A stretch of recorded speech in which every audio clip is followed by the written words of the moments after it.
the ego mind identity, the EMI, when it thinks of detachment, okay, everything the ego mind does is conceptual. Okay, so everything is a thought, a belief, an ideology, a concept, a role, right? So there's no tangibility in that. Okay, so when we talk about detachment, the ego mind identity associates that with not caring about anything, not being involved in anything, having no passion, having no love, no excitement, I'm just so detached. I just sit in my room, don't do anything, meditate, right? It's the opposite. It's the absolute opposite. When you're detached, what you're actually experiencing, instead of having your energy stuck to this, that, him, her, this belief, this circumstance, this bodily sensation, this experience, when you're detached, what you're actually experiencing continually is the majesty and the awe of the I am, of the sentience, which is all your love, all your wisdom, all your power, all your forgiveness, all your courage, all your compassion. So it's just the opposite of how the ego mind identity conceptualizes and therefore intellectualizes what it can never actually tangibly have a felt sense, truth, or understanding of. So detachment allows you to experience the depth of yourself, and the self contains everything. And so upon authentic detachment, you're not emotionless or lifeless. I mean, I'm sort of the opposite of that, right? So that's what starts to happen. Everything that you really are, all those innate qualities, come online. And that's really the key. For me, the key to detachment is the non-identification with body-mind. Now, that is really what allows what we really are to come fully online. It's through the detachment and non-identification with thoughts, emotions, bodily sensations, and bodily experiences. Once there's sufficient detachment from what we could call maybe the human condition, what we start to experience directly is really what we are. And from my perspective, that's sentience, which is a divine intelligence and an indirect fractal of God through the higher self and then to us. So by not having our energies rush forward into personhood, by detaching from body-mind, by detaching from what is actually happening and simply being, we could call it observer mode if you like, true understanding of the self is happening automatically, because what we're experiencing now directly is the self. We haven't rushed forward into the mental or an emotional, and instead we're just thinking and emoting, analyzing, judging, planning based upon our identifications. Well, there's no real good or bad. So I just like to say that we limit ourselves through identification to anything. And so the main identification and the main foundation of the human character that we create, the ego-mind identity, is identification with the physical form. Now, once we identify with something, we limit our consciousness. There's a gigantic contraction of our consciousness. And then our own higher mind is left offline. And what we really are is our higher mind.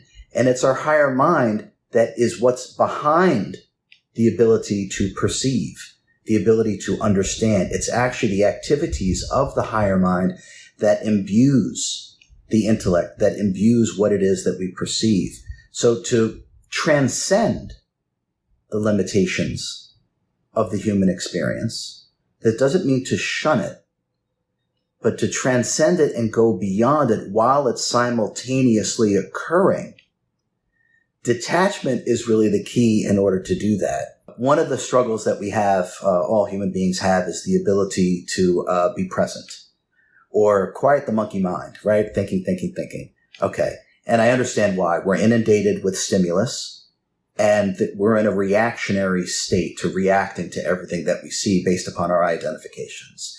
So what I've discovered are very simple ways to bring us to the present moment and to start to foster the authenticity of what we really are, which is the self or the sentience. And we get to form some detachment from thought and emotion, from body-mind, which is actually how we get thrown out of whack and get sick.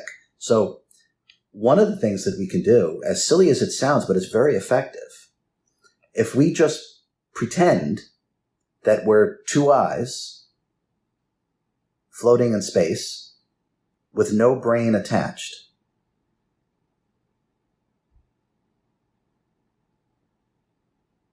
You can't think. You actually can't think, as opposed to I can't meditate. So now in 1 second, we have flipped the whole paradigm around by simply just pretending that your two eyes, perception, awareness, beingness, two eyes floating in space with no brain attached. Now we actually start to get some level of separation from body-mind. And what will also start to happen, you'll start to feel a presence, a beingness, a sensation in the center of the chest without effort. That's the real you. The consciousness is sitting right here. This is just a viewfinder. And another way to look at that, Jeff, most of us are familiar with what a periscope is on a ship, right? Okay, the periscope is kind of just like a viewfinder, telescope, binoculars, however you want to say it, right? And there's no computer attached to the back of the periscope. There's no brain attached to the back of the periscope. Now, who is it that's looking through the periscope? It's the captain who's way down deep in the hull of the ship. We, the sentience, are the captain. And it sits way down deep between the heart and the spine. And this is a periscope. Eyes, ears, nose, mouth, sensory data, periscope. Now, when we start to work with that we are the captain residing way down deep in the hull of the ship, and this is a periscope, instant meditation, you can't think, and you're starting to experience the self, consciousness, sentience, directly. This fosters this level of detachment and non-identification with body-mind. And now we're going to become incredibly wiser and more powerful and more compassionate, because all of those things are aspects or attributes of the consciousness itself. Not the intellect and not the body-mind. The body-mind doesn't have compassion. You do.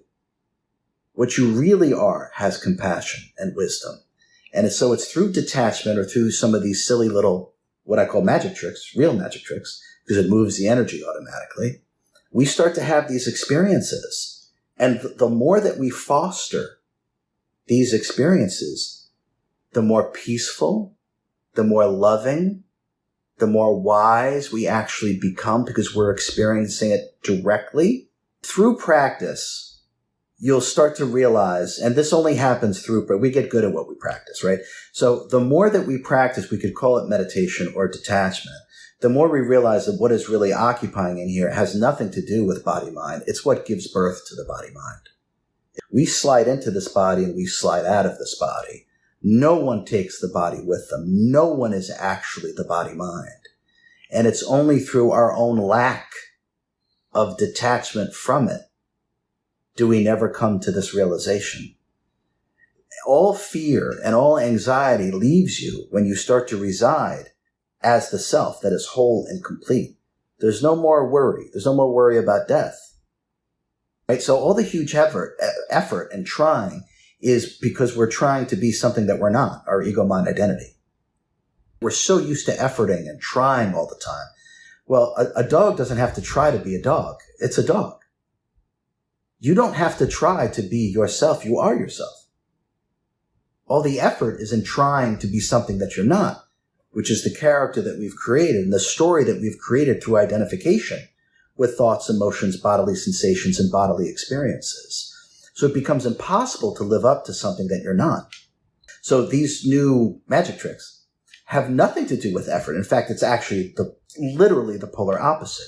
It's through complete non-effort and instantaneous recognition of detachment, instantaneous recognition of what you really are, which is this beingness that is just pure perception, that is occupying temporarily inside this vehicle, just like when you're inside driving your car. It's the exact same thing. And it's really the key to us what I call ascending the frequencies, because the self is a supreme frequency. So as we attune body-mind to this supreme frequency, we naturally raise in vibration, and a rising tide lifts all ships. We will cease with the non-stop judgment and analysis of everything and everyone, and all of a sudden the connectivity and communion of what is will start to become tangible. And this only becomes tangible through detachment.